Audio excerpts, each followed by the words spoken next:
Fala, gente de valor, boa tarde. Chove na cidade de vocês? Aqui chove horrores, açudes, torrentes, lagos, mananciais, nascentes. Hoje a gente vai falar sobre julgamento e tudo isso que eu fiz foi um julgamento acerca da natureza, né? Dos fatos, mas também é um discernimento. Olha, vocês sabem que eu trago Jesus como um caminho aqui de vida, de trilhar, de lidar com as pessoas. E hoje eu quero expandir um pouco, trazer alguns pontos também de algumas outras citações que são interessantes.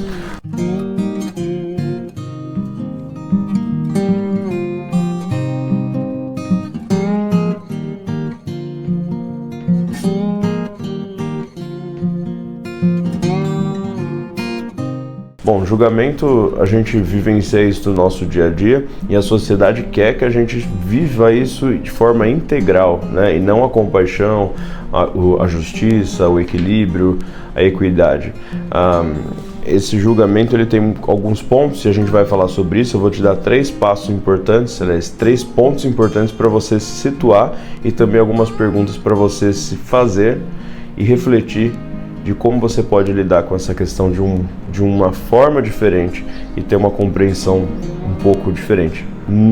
Na descrição do vídeo eu vou deixar alguns links de outros vídeos que são importantes para que você veja das pessoas que eu vou citar aqui ou que fazem parte dessa compreensão, tá bom? Olha lá. Então, uma primeira citação aqui vem de um livro que chama Dharmapada, tá?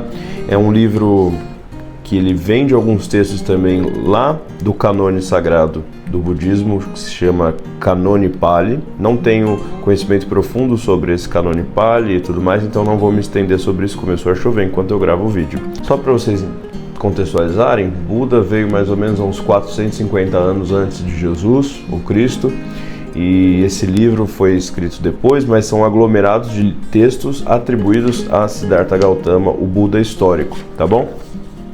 Então diz-se aqui assim, que ninguém encontre defeito nos outros, que ninguém enxergue enxergue as omissões e as fraquezas alheias, mas que cada um veja os seus próprios atos, feitos ou não feitos. E Jesus vai dizer assim, não julguei para que não sejais julgados, porque com o juízo com que julgardes, sereis julgados, e com a medida com que tiveres medido, vos hão de medir. E por que reparas tu no argueiro que está no olho do teu irmão? Não vê a trave que está nos teus olhos? Ou como dirias a teu irmão, deixa-me tirar o argueiro do teu olho, estando uma trave no teu? Hipócrita, tira primeiro a trave do teu olho, e então cuidarás em tirar o argueiro do olho do teu irmão. Isso aqui já é uma divisão em si só do que a gente vê hoje de religiosidade, né? Porque tem tantos conflitos e o pessoal se levanta tanto para falar mal de porque vocês defendem a hipergraça, como não passa por essa compreensão. Na verdade, quem fala isso já traz em si esse resumo do que Jesus falou aqui, né? Tira a trave do seu olho para você poder enxergar o próximo. E ele chama hipócrita, né? Cuida de tirar a trave. E aí a trave, segundo Jesus, ela tem alguns aspectos aí que eu achei interessante porque esses textos se juntaram muito bem. E Jesus também está falando sobre os afins, né? Às vezes você está num agrupamento de pessoas, numa cidade, num lugar, porque você compartilha de um hábito, de uma forma de ser, de viver, de estar, de um ponto de dor, que a gente também vai falar aqui, que é um ponto semelhante, é um ponto de afinidade, né? E esse ponto de afinidade, de amargura, de tristeza, de dor, do que a vida fez ou não fez, ele forma esses agrupamentos, os afins, né? E o que Jesus está falando, olha, se você está próximo dessa pessoa, se essa pessoa está no seu cotidiano, basicamente ele está falando isso, né? É porque você e ela partilham do mesmo problema, porque a afinidade aproxima as pessoas, assim como aproximou aqueles que foram discípulos dele, ou dos discípulos de Buda, ou os discípulos de Osho, enfim, aqueles que o seguiam, assim também é com as questões do nosso dia a dia prático, né? E o Osho vai falar assim, fazem uma pergunta para ele. E ele diz o seguinte, a pergunta é: do livro Totalidade é uma Bênção, né? A tradução em português. Não sei se tem em português. Chama Totality is Bliss, em inglês. Osho, ouvi você falar sobre a ideia cristã do dia do juízo final. Será que houve um dia do primeiro juízo? E aí Osho vai responder da seguinte forma: no momento em que você tem consciência de algo, você começa a julgar. Então, você é diferente disso, né? Ele diz, no momento que você julga algo, você automaticamente se coloca em oposição àquilo. Você se coloca diferente daquilo. Por exemplo, Adão estava nu. Todos nascem nus, como Adão. Mas as crianças não têm consciência da sua nudez. Elas não podem julgá-la, se é bom ou se é mal. Ou seja, Jesus. Osho aqui no caso está falando sobre a separação que nós fazemos sobre aquilo que nós julgamos que é o que somos e o que nós não somos, né? Podem julgar se é bom ou se é mal. Elas não estão cientes, então não podem julgar. Quando Adão percebeu que estava nu, houve um julgamento sobre se essa nudez era boa ou má, né? E é o que a serpente, né, mitologicamente falando, a serpente vai falar lá, se você comer isso daqui, você se tornará semelhante a Deus, você verá, né, seus olhos se abrirão, você verá o mal, né? E toda a busca, a angústia que se tem na narrativa cristã através de Jesus e através também dessas figuras que passaram pelo mundo, é de você conseguir olhar para a situação e entender que ser santo não tem a ver com puritanismo, mas tem a ver com não separar, com não julgar.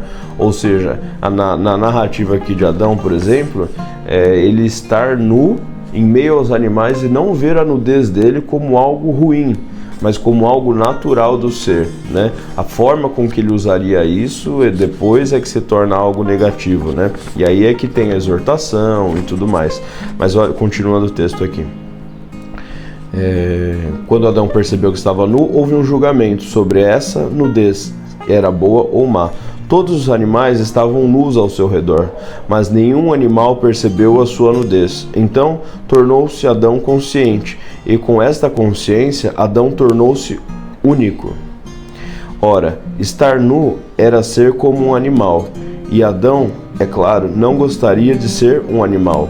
Ou seja, aqui já fala sobre uma dor específica, que é a dor da necessidade de você jogar alguém para baixo para você estar para cima, né? O julgamento ele faz isso, ele faz esse contraponto.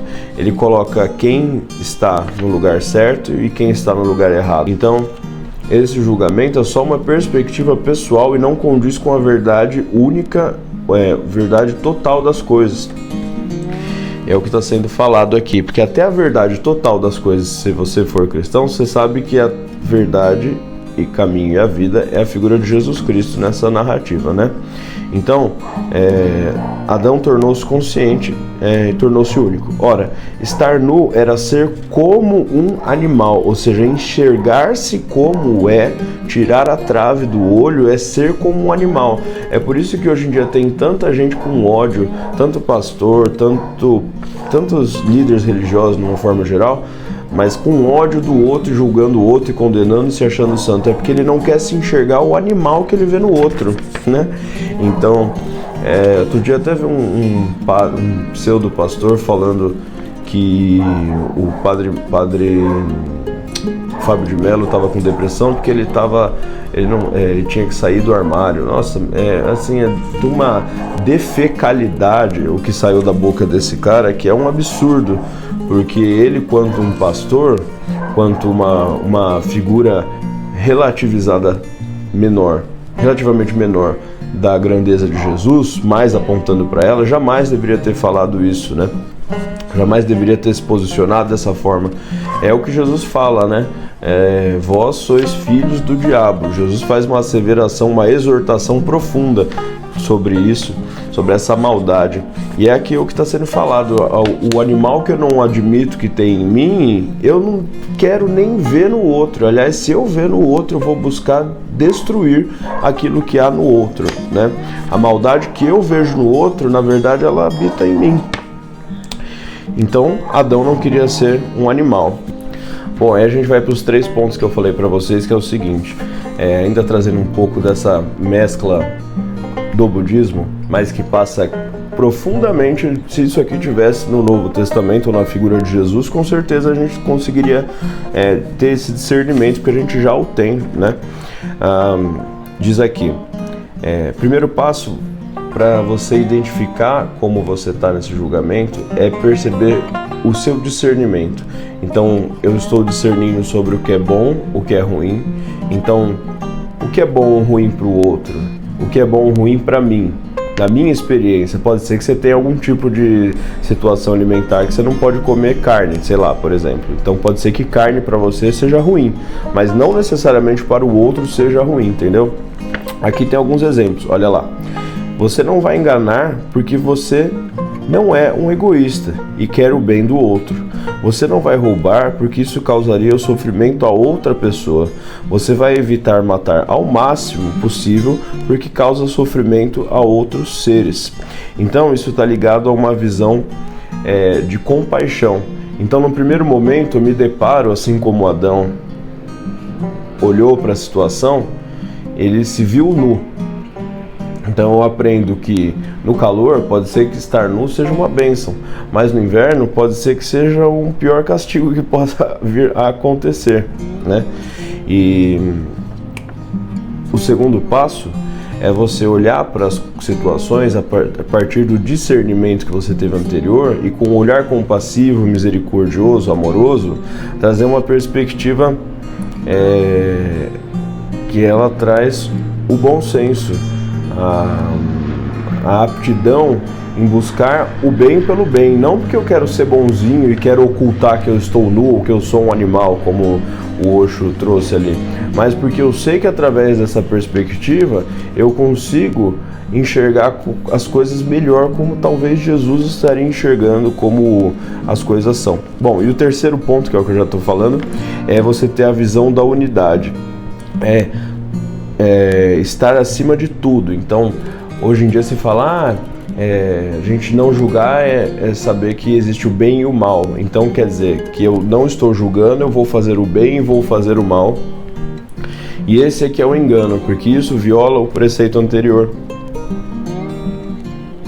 E o outro ainda, né? Não discernir, optar pela consciência compassiva e misericordiosa e pedir explicitamente que os meus atos sejam benéficos, benevolentes, maravilhosos, frutos de justiça.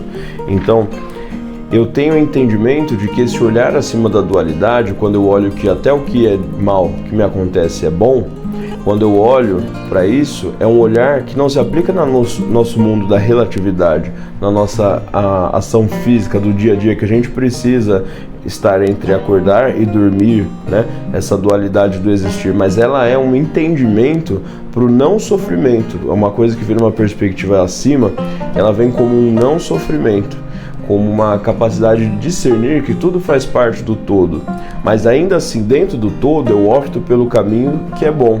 Mas ninguém faz isso. Mas você não é ninguém, você é um alguém, né? E você tem o seu discernimento, você é único, porque você também tem esse ponto.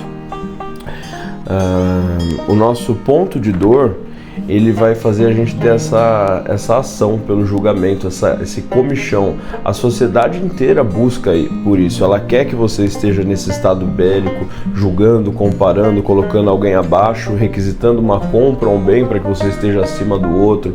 E essa é a organização social. A organização social quer que você esteja plenamente no julgamento.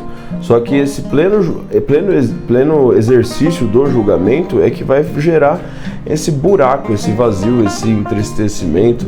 E aí você pode falar, então eu tenho que aceitar o mal, e aí então estarei preenchido, e tenho que fazer o mal para estar preenchido, e tenho que optar por isso.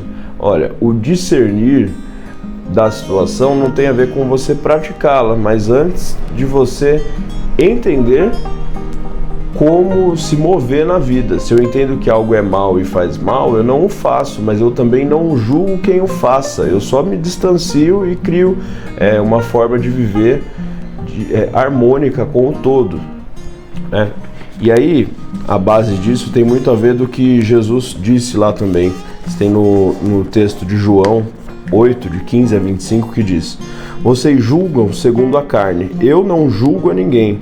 Mesmo que eu julgue, o meu juízo é verdadeiro, porque não estou sozinho. Eu estou com o Pai que me enviou. Então Jesus está falando, né? Nós julgamos a partir da nossa perspectiva da carne, porque eu olho o animalzinho está nu, né? Perdão, eu olho na perspectiva de que estou nu, e ao olhar na perspectiva de que eu estou nu, eu vejo a maldade quanto uma característica natural dessa nudez, ou seja, de me enxergar como eu sou. Então Adão se enxergou como ele era e como ele estava, e ao invés dele olhar e falar: puxa, isso faz parte, bom, se fizer frio eu vou me cobrir, então, porque talvez eu sinta frio, mas se tiver calor eu vou ficar peladão aqui, andando pelo paraíso, né? Uma brincadeira que eu estou fazendo, mas essa postura para com a vida, né, que a gente tem que buscar. Inclusive esse texto é interessante, dessa passagem do apedrejamento da mulher adúltera, que ele fala que atire a primeira pedra quem nunca errou, quem nunca pecou, porque ele é muito ligado a Maria Madalena, sendo que Maria Madalena, ao que se estuda, ao que se entende, ela era muito mais uma mulher de posse rica que financiava os trabalhos, a caravana de Jesus, o que ele fazia, do que em si uma imagem de prostituta. Isso vem de outros lugares, né? E é atrelada à imagem de Maria Madalena, aquela mulher que ia ser apedrejada, e Jesus falou: vai, não peques mais, né? E essa necessidade de ser tão violento quanto o outro é violento comigo é que me dá legalidade para exercer o meu direito de julgamento. Ou seja, se o outro me julga, se o outro faz isso e todo mundo faz, eu vou partilhar desse mesmo campo energético de julgamento, de dor, de raiva, de revolta, e isso não vai gerar algo bom em mim, pelo contrário, vai me manter preso nesse sistema. Então, então você quer que eu opte por ser bonzinho? Não, eu quero que você opte por seguir o que você discerne, o que você ajuiza sobre.